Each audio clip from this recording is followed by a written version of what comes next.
எல்லாருக்கும் வணக்கம். நான் மல்லிகா பேசுறேன். இன்ஸ்டாகிராம்ல சமீபத்துல தான் கொஞ்சம் நான் ஆக்டிவா இருக்கு. இன்ஸ்டாகிராம் ஓபன் பண்ணாலே விஜய் சாரோட ரீல்ஸ் தான் வந்துட்டே இருக்கு. நிறைய பேர் சப்போர்ட் பண்றாங்க.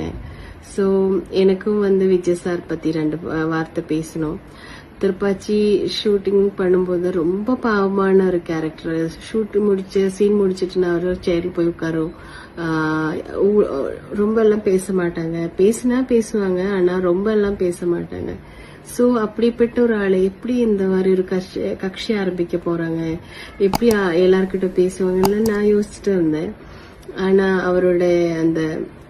அவர் ஒவ்வொரு இடத்திலும் போய் மக்கள் கிட்ட பேசும்போது அவர் ரொம்ப மாற்றம் இருக்கு. அவருக்கு ரொம்ப மாற்றம். ஏன்னா அவருக்கு அந்த உள்ளுக்குள்ள இருந்து பேசுறது பார்க்கும்போதே தெரியுது, அந்த ஸ்ட்ராங்கான ஒரு பர்சன் அவரு. சோ அந்த மாதிரி பேசுறது பார்க்கும்போது எனக்கு ரொம்ப சந்தோஷமா இருக்கு. எனக்கு ஒரே ஒரு விஷயம் தான் சொல்றேன். எனக்கு